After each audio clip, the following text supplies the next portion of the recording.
How's it, guys? So there's interview esenzile on Saturday and silahlekelwe i-audio i-sound. So into zakhona kumida lezi. Sometimes man recorder, you don't get i-footage. Sometimes kulahleka i-sound, but makulahleka i-footage kuba yi-scenario ethanda ukuba better because we can link i-sound nama-pictures and anything ekhona.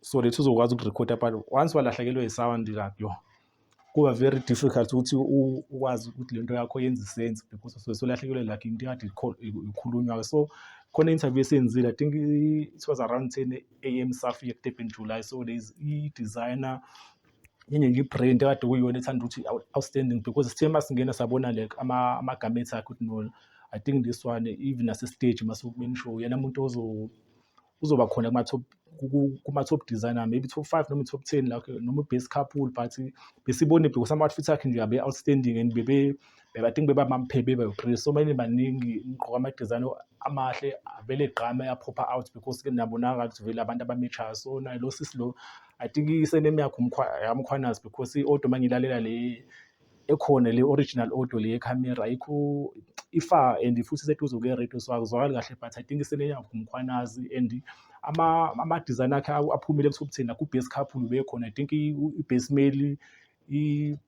ku-top 3 ama-best dress male bekhona lapha kade begqoke kahle nakuma-couple iphinde yaphuma futhi ama-design akhe. So I think i-brand yakhe iza kahle and izokhula kakhulu. So besibe ne-interview na-ke esichazela ngama-look la wakhe ukuthi yini into inspiration ukuthi uthathe isikhathi singana before eze ku-Durban July because there's something akayimentionile ukuthi i-brand yakhe useno 10 years ebuilder before ezo-showcase. So besafuna ukuthi ebe-show ethona naye ukuthi naye uthi yiphi niche akastikha kuyona because nayo lento ye-branding iningi, nayo lento yokudesigna iningi. Bakhona abadila nama-attire emshado, bakhona abadila nezinto ey'nani, bakhona bazo-accommodate ama-market wonke ukuthi mhlawumbe enze lama-garments expensive for abantu aba-affordayo and then ephinde ebe nawo ama-range azo-affordeka kulabantu abathanda izinto but abangenayo leyo mali etheni. So bekade ngichazele lezo zinto kula interview esenzile, bi-clean, i-right but ngebhadi ngesilahlekelwe i-sound, but still sozama ukuthi siyiphoste silinke nalokho khona because abekhona ama-pictures ade siwashuthe before i-show safika, even ne-video le khona because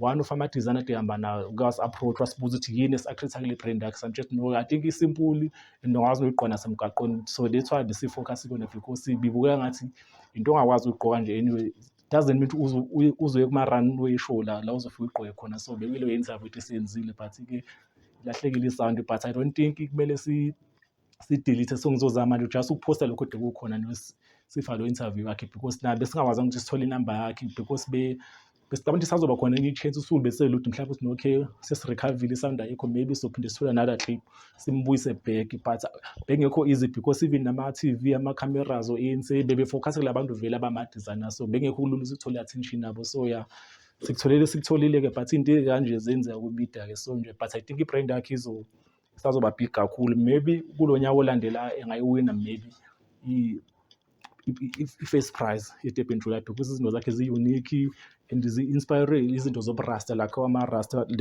bekhona ama-attire like anamalook angathi oBob Marley. Uzamile nje ukuchaza interview but unfortunately interview asiwazanga sibe nawo because silahlekile i-sound, but i-footage isekhona. So uzama ukustikha lokho kwestikheka ku-footage lo ya, but yeah izinto enje na I think iyona into esenza sibe in love ne-media ukuthi izinto ezikanje zenzeka. Sometimes uyakuthola ukuthi ufuna, sometimes uyaplana ufike ukuthi masufikile khona suthi uyakhuluma like ma-interview mhlawumbe ublockeke ingabikho indlela ukubuza lo ma-question. Sometimes ushuthe ukhethe ibe right, ulahlekelwe i-footage, sometimes ulahlekelwe i-sound. So yeah izinto zakhona sothini yeah, but yeah i-interview bi-dope and I think une-potential kakhulu wasisi. I think uthe wasemandeni yeah. So yeah ilokho nje but ishow isekhona ku-YouTube speaker nawe and so zama ukuthi siphoste namanye ama-clip from ama-recording nga-Saturday ku-Facebook ipage lethu. So mawuthi maybe ukhona ku-Facebook ku-YouTube but awukho ku-Facebook yethu sikhona kufuna ku-Facebook si-speaker nawe. So zama ukuthi sizame nakhona so that sizokwazi ubatheka labantu esikhuluma ngabo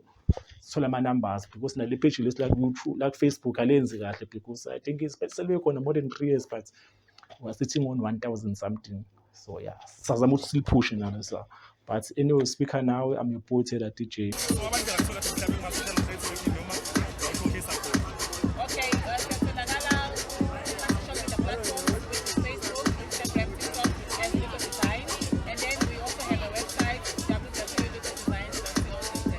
before you have a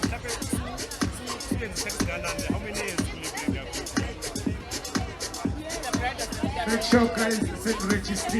Make sure that you are registered. Sounds of Florida Corner, this is the Hollywood Flex. Alright, July. Yeah,